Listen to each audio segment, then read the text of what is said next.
안녕하세요. 저는 강북에 사는 40대 초반 여성입니다. 여러분들은 사랑을 믿으시나요? 뭔가 마음을 다 주었던 사람에게 배신을 당한 적이 혹시 있으신가요?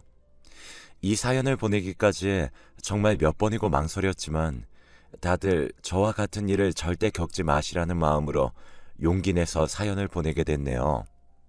학창 시절에 저는 공부를 열심히 하는 학생이었습니다. 어릴 때부터 법조계 쪽 일을 하는 것이 꿈이었거든요. 부모님들도 딸이 열심히 공부하니 당연히 지지해 주셨고, 저는 그렇게 열심히 공부해서 목표였던 대학에서 법학을 전공하게 되었습니다. 그리고 저는 대학에서 한 남자를 만나게 되었어요. 그 사람은 저와 같은 과 선배였는데, 같은 과 동기들이랑 외식하러 갔다가 같은 식당에서 합석을 하게 되어 첫 만남을 갖게 되었죠. 복학생이라 저보다 나이는 조금 많았고요. 고등학교 시절부터 공부만 하고 다른 건 신경 쓸 겨를이 없었던 저는 연애 경험이라고는 전무한 상태였습니다. 그래서 동기 남자애들 대하는 것도 적응 기간이 필요했었고요. 그 남자는 저에게 먼저 호감을 보이면서 다가왔었고, 다정하고 따뜻하게 저를 배려하는 말투로 대화를 이끌어 나갔습니다. 제가 경험이 한 번이라도 있었다면 어땠을지 모르겠습니다만, 아무튼 좋게 말하면 순진했고 나쁘게 말하면 물러 터졌던 저는 말 그대로 남자와의 대화에 빨려들듯이 스며들어 갔어요. 먼저 연락처를 물어본 것도 그 남자였고, 정말 누가 봐도 저와 사귀고 싶다는 듯이 계속 대시를 하더라고요. 주위 동기들도 저에게 잘해보라고 지지를 해줬고, 저는 그렇게 그 사람을 처음 만나고 몇 달 안 되어서 연애를 하게 되었습니다. 그때가 저 대학교 3학년 때였어요. 그 사람은 이미 사법시험 1차를 붙고 2차를 준비하고 있었고요. 군복무도 끝난 상태여서 이제 정말 변호사 될 일만 남았었어요. 그런 모습이 제게는 더욱 멋있어 보이고 동경의 대상이었습니다. 자기 공부만 하던 제가 남자친구의 시험 뒷바라지하느라 과제를 제출 못한 적도 있을 정도로 저는 그 남자를 사랑했었어요. 그 사람이 잘 되는 게 곧 내가 잘 되는 거라고 생각했고, 그 사람과의 미래에는 무조건 내가 함께 할 거라고 생각했으니까요. 그 사람은 시험에 붙고 신참내기 변호사로 일을 시작했습니다. 제가 합격한 것처럼 정말 행복해하면서 기뻐하고, 서툰 솜씨로 엄마를 달달 볶아가면서 밤새 온갖 반찬들을 만들어서 집으로 갔고, 가서는 축하의 상을 차려줬어요. 그 사람도 내가 열심히 일해서 너도 잘 되고 우리 꼭 결혼하자 라고 말했고, 저는 이제 행복할 일만 남았다고 생각했죠. 학점이 채워지자마자 저도 사법시험 1차에 응시했고 합격했습니다. 2차는 훨씬 더 어렵다는 걸 잘 알고 있었지만, 그래도 저는 열심히 할 자신이 있었고 그럴 예정이었습니다. 변호사는 제 오랜 꿈이기도 했으니까요. 하지만 저의 계획은 한순간에 물거품이 되었습니다. 바로 저의 갑작스러운 임신 때문이었죠.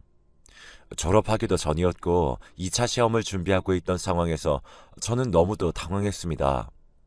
한편으로는 사랑하는 그 사람과의 사이에서 생긴 낙이라는 생각으로 기쁘기도 했지만 마냥 행복할 수는 없는 상황이었어요. 임신 4주라는 이야기를 들었을 때 감정이 아직도 생각이 나네요. 그런데 그 사람은 너무도 자연스럽게 우리 그럼 결혼해야 하겠네 라고 일을 진행시키더라고요. 물론 처음에 임신 소식을 알렸을 때는 당황하긴 했지만 바로 기뻐하는 기색을 드러냈고, 난 어차피 너랑 결혼할 생각이었는데 우리 아기까지 가져줘서 너무 고마워 라면서 임신 소식을 반가워하더군요. 1년이 넘게 만나는 사람이 있다는 건 아셨는데 정식으로 부모님께 소개는 처음이었습니다. 그런데 그게 임신과 결혼이었으니 부모님은 난리가 나셨죠. 당연한 반응이라고 예상을 했었어요. 아빠는 아무리 변호사라지만 이제 갓 변호사가 된 건데 어떻게 책임지려고 그러나? 하며 그 사람에게 물었고, 그 사람은 지금 로펌들의 이력서 넣으며 구직하고 있습니다. 조만간 자리 얻을 수 있을 거고, 제가 아기랑 선이 다 책임지겠습니다. 결혼 허락해 주세요. 라고 말했죠. 그 사람이 돌아가고 나서 엄마와 아빠와 저는 대화를 나누었어요. 엄마는 지금 2차 준비하고 있는 게 아깝긴 하지만 애 아빠 되는 사람이 책임지겠다고 하는 마당에 지우는 것도 아닌 것 같다 라고 하셨고, 사업을 하셨던 아빠는 그래도 지금 여기서 네 꿈을 멈추면 나중에 다시 시작하는 게 어렵지 않겠니? 아빠는 무조건 네 의견 따를 거다 라고 하시며 올바른 선택을 하라고 하셨습니다. 저는 제 꿈을 굉장히 소중하게 생각하고 있었는데 그때 철없던 저는 제 실질적인 첫사랑이나 다름없던 그 사람을 정말 사랑하고 있었나 봐요. 아니, 앞으로 보고 뒤로 봐도 미친 듯이 사랑하고 있었죠. 아빠의 말에 바로 그 남자와 결혼하고 아기나 잘 키우겠다고 했으니까요. 저희 쪽에 허락을 받자마자 바로 그 남자의 집에도 인사를 하러 갔습니다. 아버지께서는 지병으로 일찍 돌아가시고 어머님을 만나 뵙게 되었어요. 사실 처음부터 저를 보시는 시선이 곱지는 않다는 걸 느끼긴 했습니다. 이제 시작이지만 어쨌든 자기 아들은 변호사 이름 달고 있는데 저는 이제 1차 붙은 학생에 불과했으니까요. 어쨌든 애를 가졌다니까 태교에 집중해야겠네. 그럼 결혼식도 미뤄야겠다. 식은 나중에 애 낳고 천천히 올리던가 하고 일단은 혼인신고만 해. 그리고 지금 우리도 결혼 자금을 대줄 여유가 없으니까 당분간 우리 아들 로펌 들어갈 때까지만 집에 들어와서 살아야겠다. 제 얼굴은 제대로 보지도 않으시고 어쩔 수 없이 일 처리하는 듯한 모습으로 앞으로의 일을 술술 얘기하시는 어머님 앞에서 저는 그저 잘 보여야겠다는 생각뿐이었어요. 지금 생각해보면 그렇게 공부한 게 다 헛된 거라는 생각이 들 정도로 저는 사람 대할 때 완급 조절을 배우지 못했었네요. 공부는 안 할 거지? 너 우리 아들 애 가져놓고 공부 더 하고 시험 준비해서 잘못되면 큰일 나니까 일단 나중에 애 좀 키우고 다시 시작하더라도 지금은 그만둬라. 그래 선이야. 지금은 우리 아기가 더 중요하잖아. 휴학 신청하고 지금 출산 준비만 잘하자. 우리 아기 낳고 결혼식도 예쁘게 하고 너도 다시 공부 시작해서 맞벌이 하면서 키우면 되지. 남편과 어머님이 동시에 그렇게 말하니 저는 그렇게 알겠다고 대답했어요. 상견례 때도 어머님은 저에게 한 말 그대로 저희 부모님에게 말씀하셨고 엄마 아빠는 마냥 속이 편하지는 않으셨지만 임신 중에 결혼식과 공부를 동시에 하는 게 무리라는 건 동의를 하셨기 때문에 별다른 말씀은 하지 않으셨습니다. 저는 그렇게 학교 동기들에게도 놀라움을 안기고 휴학 신청을 한 후 유부녀이자 아기 엄마가 되어서 그 사람의 집으로 들어갔습니다. 이젠 남편이 된 그 사람과 시어머니와 함께 살게 되었죠. 처음에 들어가자마자 어머님은 저를 가만두지 않으셨어요. 설거지해라, 청소해라, 빨래해라 라는 건 기본이었고 로펌에 면접 보러 다니고 구직하는 남편을 위해 아침밥은 아내가 차려야 한다고 하시며 제게 다 시키셨습니다. 그리고 저보다 일찍 일어나셔서 제가 만든 반찬이나 국물 맛을 보며 평가하셨고요. 아우 짜, 너 제대로 한 거 맞니? 아니, 요즘은 그 인터넷이고 뭐고 다 찾아보면 만드는 방법이 천진데 맛이 왜 이래? 외동딸이라고 곱게 자랐다고 그러니? 요즘은 그게 핑계거리가 안 돼. 오히려 혼자면 엄마 아빠가 뭐 하나라도 더 많이 가르쳐줬을 줄 알았는데 우리 아들은 이거 싫어해. 연애하는 동안 그것도 몰랐니? 예전에 군대에 있었을 때 만나던 애는 아주 그냥 도시락을 바리바리 싸서 면회도 같이 가고 그랬는데 아휴, 잘하는 거라고는 눈꽃만큼도 없어서리 원. 남편의 전 여자친구까지 거론하시는데 정말 스트레스를 많이 받았어요. 임신 초기라 조심하고 또 조심해야 하는데 그럴 거면 차라리 학교를 다니며 공부를 하는 게 더 낫겠다 싶을 정도였죠. 그래도 저는 참고 참으면서 네 하고 어머니께 맞춰드렸어요. 어쨌든 아이가 있었고 남편을 사랑했으니까요. 그렇게 노력하면 잘 살 수 있을 줄 알았습니다. 그런데 그게 아니었어요. 우선 남편의 일자리는 생각만큼 구해지지 않았고 남편은 그 스트레스인지 술을 많이 마셨습니다. 그리고 제게 화를 내거나 귀찮아하는 기색도 내비쳤죠. 하지만 저는 남편도 힘들겠지 생각하면서 버티고 참았어요. 그러다가 결국에는 일이 생겼습니다. 제가 갑자기 하혈을 한 거예요. 그것도 친정에 잠깐 갔을 때 벌어진 일이라 부모님이 다 보시게 되었고 난리가 나셨습니다. 다행히 아기는 무사했지만 병원에서는 스트레스가 많은 것 같다고 했고요. 아빠는 너 무슨 일 있어? 솔직하게 얘기해. 라고 하셨고 저는 결국 시어머님에게서 받은 스트레스와 남편의 취업난에 대해 말씀드렸어요. 아빠는 사업가답게 행동파셨습니다. 곧바로 저를 데리고 시댁에 가셔서 제가 월세방이라도 구해줄 테니까 애들 분가시키시죠? 라고 하셨습니다. 어머, 사돈 형편이 집 해주실 만큼 괜찮은가 봐요? 그런 말씀도 안 하시고 애들 결혼시키신 거예요? 그건 순서가 아니죠. 차라리 그 돈으로 우리 아들 사무실 하나 개업해 주시면 어때요? 아니, 뭐라고요? 아니, 그냥 이렇게 취직도 안 되는 거 어차피 해도 변호사인데 그냥 자기 이름 달고 하면 마음 편하고 좋잖아요. 아빠는 처음에는 내키지 않는 눈치였습니다. 하지만 전 솔깃했어요. 남편의 취업을 마냥 기다리며 그 스트레스를 받아내기에는 너무도 지쳐 있었거든요. 그래서 제가 아빠를 설득했습니다. 차라리 그게 낫지 않겠냐고요. 아휴, 좀 더 경험을 쌓는 게 낫지. 바로 자기 사무실을 개업한다고 그게 잘 되는 게 아닌데. 변호사라도 짬이라는 게 있지. 아빠, 그냥 해주세요. 저 어차피 분가해도 임신해서 혼자 집안일도 다 못해요. 여기선 그래도 어머님이 어머님 일은 하실 수 있잖아요. 아빠는 제 설득에 결국 남편을 부르셨습니다. 한 상가 건물에 사무실을 하나 열어주신다고 하신 거죠. 그 대신 명의는 제 이름으로 해주신다고 했어요. 남편이 열심히 하는 모습을 보이면 바꿔주신다고도 하셨고요. 한마디로 내가 임대인이 된 거고 남편이 임차인이 된 거나 마찬가지였죠. 아빠는 시댁 식구들이 앞으로 어떻게 나올지 모르니까 우선 상가의 명의는 제 이름으로 해준다고 하시더라고요. 남편은 그것도 감사했던지 고개를 넙죽넙죽 숙이며 장인어른 감사합니다. 제가 열심히 할게요. 라고 말하더군요. 그렇게 남편의 이름이 걸린 변호사 사무소가 개업했고 취업 걱정은 더 이상 하지 않게 되었어요. 시어머님도 사돈이 그렇게 돈을 써서 아들 일자리를 만들어줘서인지 전보다는 저를 유하게 대하시더라고요. 그것만으로도 좋았습니다. 저는 태교하고 집안일 하느라 남편의 일은 신경 쓸 겨를이 없었어요. 그냥 어쩌다 물어보면 잘 된다고 대답했고 표정도 좋아 보여서 잘 되나 보다 생각했었죠.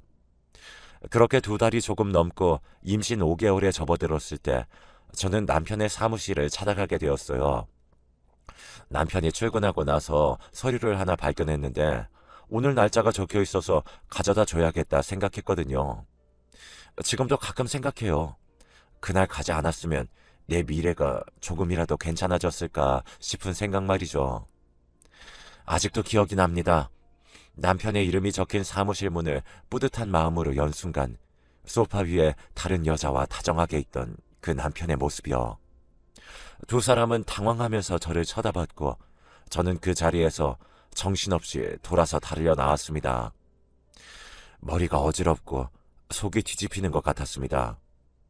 골목에 주저앉아 하염없이 울고 또 울었습니다.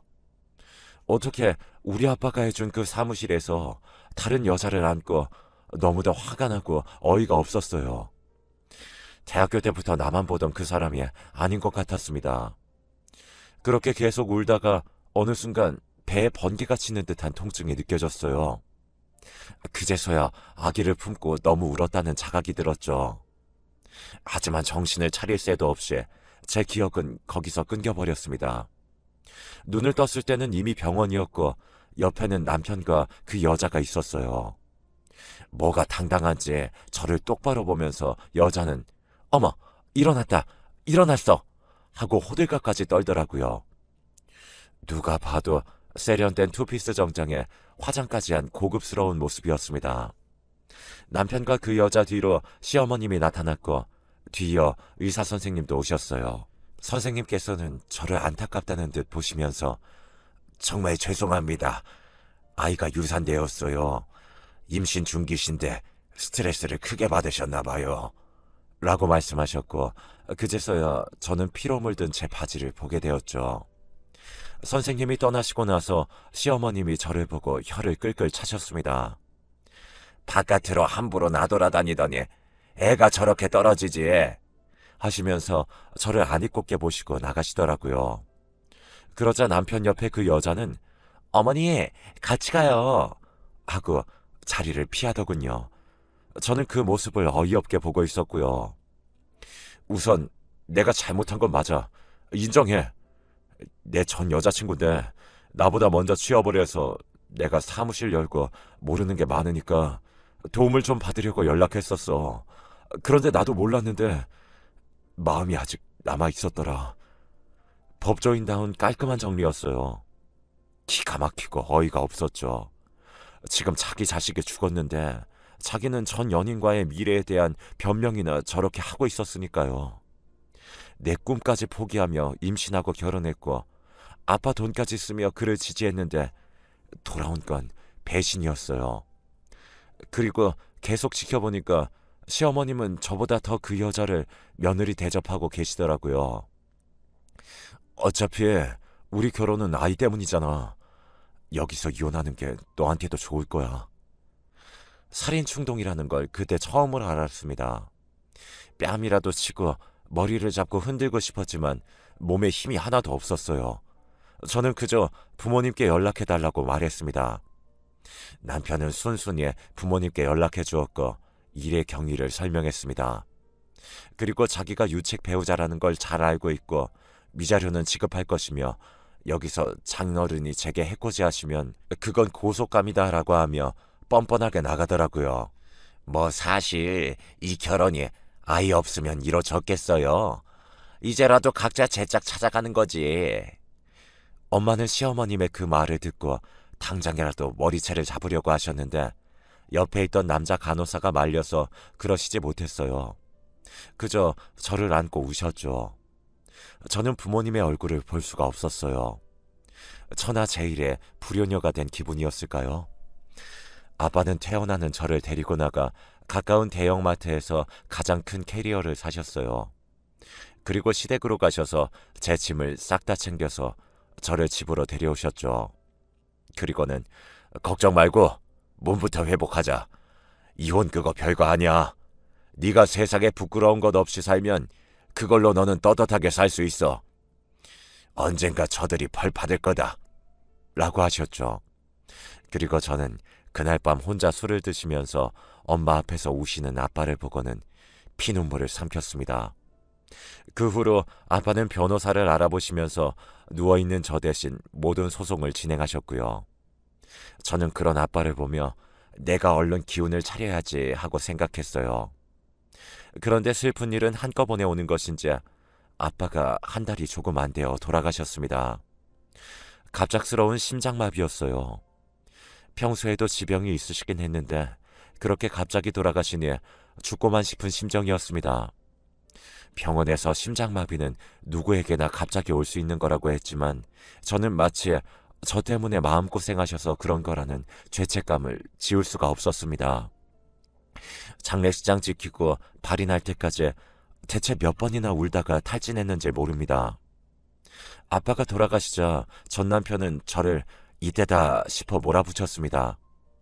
다행히 아빠가 구해놓으신 변호사님과 함께 소송을 이어나가서 위자료를 몇 천만 원 받고 승소하긴 했지만 저는 너무나도 지쳐버렸어요. 한동안 집에서 엄마랑 있으면서 몸을 회복하고 마음의 상처도 치유했습니다. 꿈에서 아기가 나와 울면 수면제도 듣지 않았고 엄마랑 그렇게 둘이 껴안고 울기 일쑤였어요. 그리고 전 남편과 전 시모, 상간녀를 많이 원망했죠. 아빠도 미친 듯이 보고 싶었고요. 제가 정신을 차리게 된 건 반년 후 들려온 전 남편과 그 여자의 재혼 소식 때문이었습니다. 난감한 얼굴로 제게 소식을 전해주던 가장 친한 동기 얼굴이 아직도 기억나네요. 동기도 물론 전 남편의 욕을 엄청 했죠. 그런데 저에게는 그게 정신을 차리게 되는 계기가 되었어요. 놓았던 공부가 생각나고 그 여자의 세련된 모습이 겹쳐지니까 저 모습이 내 진짜 미래였다는 생각이 들었거든요.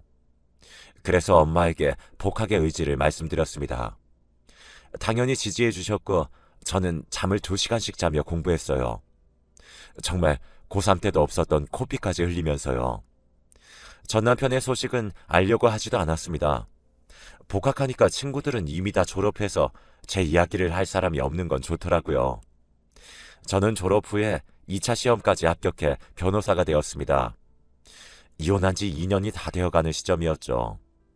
그날 엄마랑 고급 호텔에 가서 외식하면서 엉엉 울었어요.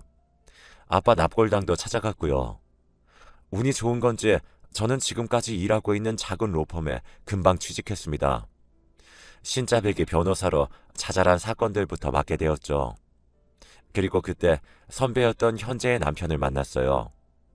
처음에는 서류 정리부터 시작해서 사건 분석 파일에 의뢰인 상담까지 다 깐깐하게 검사하는 그 사람이 너무 얄밉기도 했어요.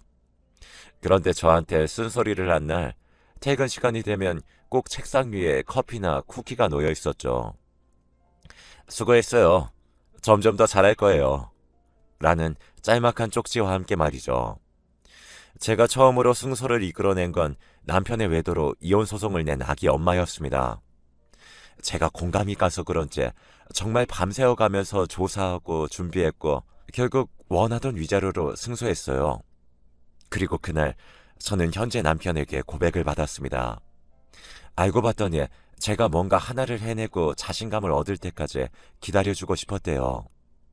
하지만 저는 마음을 쉽게 열 수 없었어요. 바로 과거 때문이었죠. 하지만 선배는 그런 제게 계속 다가왔고 저는 결국 제 과거를 털어놓았습니다. 아휴, 고생 많았네. 내가 이제 당신 지켜줄 거야. 그러니까 더 이상 힘들지도 외로워하지도 마. 선배는 그렇게 웃으며 말하더라고요. 그 말에 저도 모르게 울음이 터져서 엉엉 울었고 한참 동안이나 선배는 조용히 저를 달래주었습니다. 그리고 저는 그렇게 조심스럽게 새사랑을 시작했죠.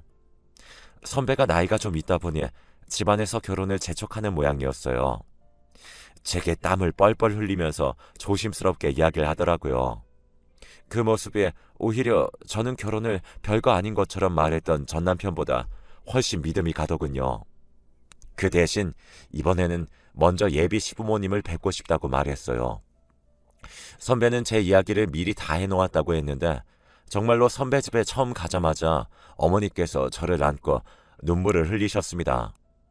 선배는 제가 이혼의 아픔을 겪었던 것부터 해서 유산에 아버님이 심장마비로 돌아가신 것까지 예비 시부모님이 저를 만나기 전에 모든 걸 저에 대해서 아시게끔 말을 해놨던 것 같았습니다. 지방에서 오셨다고 했는데 그냥 평범한 동네 아주머니 느낌이어서 날카로운 선배 이미지랑 상반되는 게 신기했어요. 얘야, 왔니? 얘기 들었다.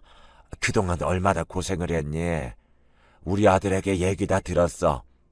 이제부터 과거는 다 잊고 우리 함께 새롭게 다시 시작하면 돼.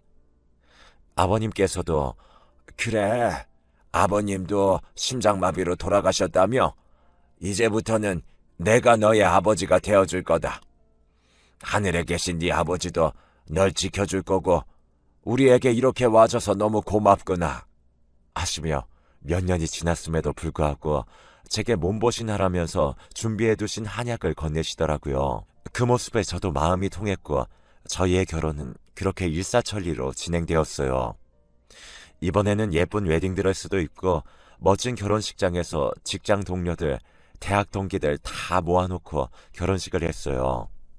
제 과거를 아는 동기들도 네가 그렇게 고생하더니 드디어 인생 핀다 라고 하며 저와 남편의 앞날을 축복해 주었습니다.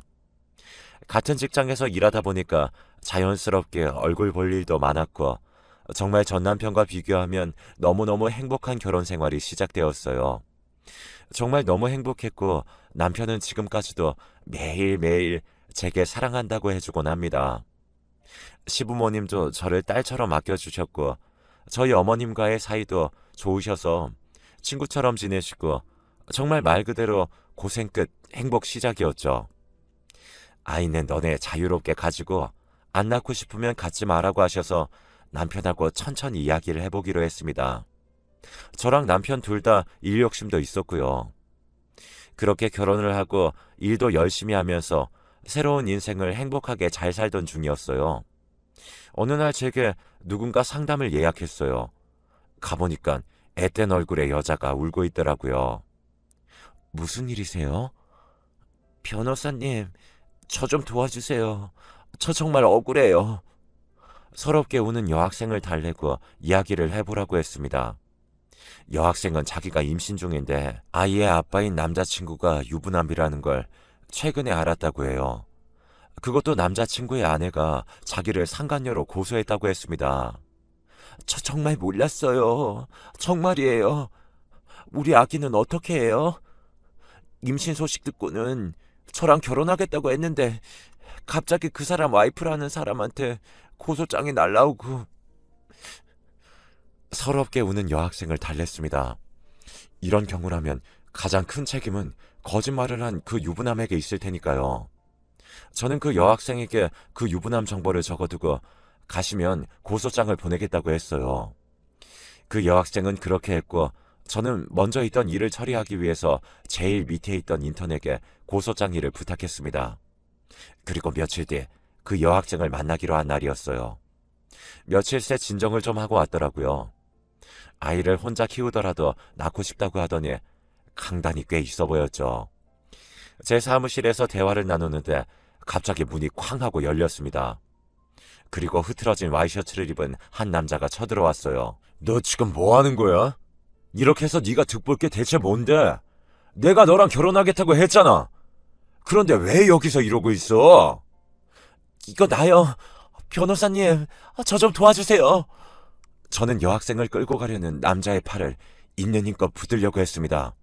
그 순간 저도 그 남자도 굳어버리고 말았어요. 면도도 제대로 하지 않은 추레한 얼굴의 그 남자는 바로 제 전남편이었거든요. 둘 다 굳어버렸고 그 사이에 밖에서는 소란을 들었는지 경비 아저씨랑 제 남편을 비롯한 남자 동료들이 달려왔어요. 너, 선이야, 네가 어떻게 여길... 네가 얘 변호사? 남편은 이혼할 당시 아무 보잘것없던 여자가 변호사 사무실에 떡하니 앉아있으니 너무 놀란 표정을 짓더라고요.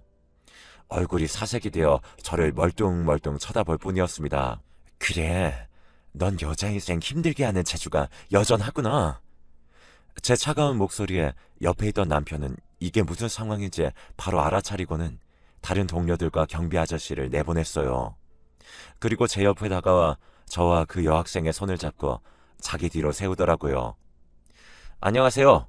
저는 변호사 신태용이라고 합니다.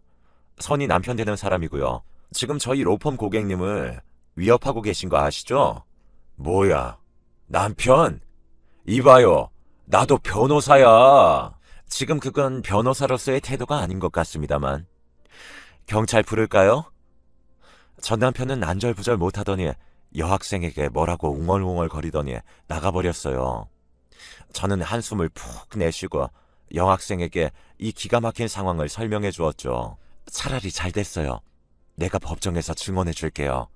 저 사람이 나한테 과거에 어떤 인간이었는지, 그런 판사님도 학생이 꽃뱀이 아니라는 것에 확신이 생기겠죠. 그러셔도 괜찮을까요? 변호사님의 아픈 기억을... 제 아기는 죽었지만 학생의 아기는 아직 살 수 있으니까요.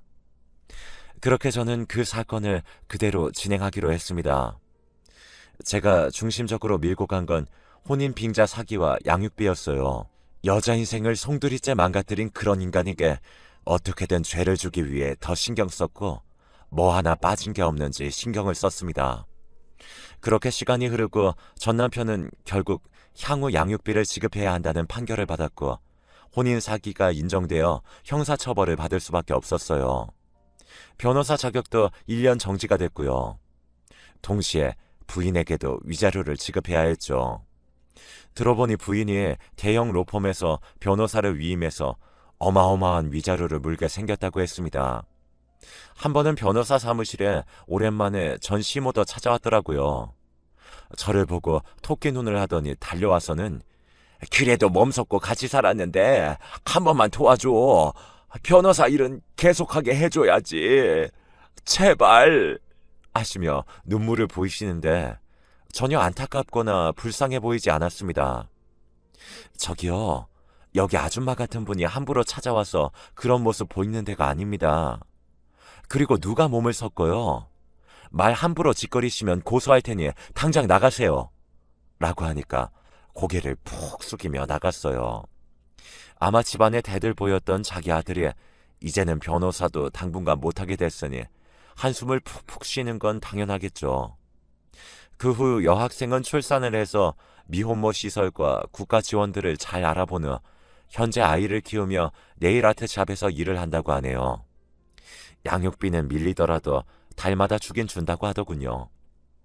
저는 혹시 너무 적게 주거나 끊기면 바로 와서 고소장을 쓰라고 했습니다. 동기들을 통해 소식을 간간히 들은 전 남편은 완전히 패인 그 자체가 되었다고 합니다. 양육비를 주지 않으면 소송이 걸리니까 술집이나 고깃집, 심지어는 일용직 아르바이트도 하는 걸 본 동기도 있다고 해요. 로펌에 취직을 하려고 해도 이력서에 뭘 쓸 거리가 있어야 하죠. 간신히 양육비 보낼 돈 벌면서 버티는 것 같더라고요. 인과응보라는 게 진짜 있구나 싶기도 하고, 그 사람은 왜 그렇게 공부 열심히 하고도 불쌍하게 저렇게 살까 싶기도 해요. 아무튼 저는 지금 잘 살고 있고 남편과도 행복합니다. 앞으로도 열심히 일하고 사회에 정의가 살아날 수 있도록 일 더 열심히 할게요.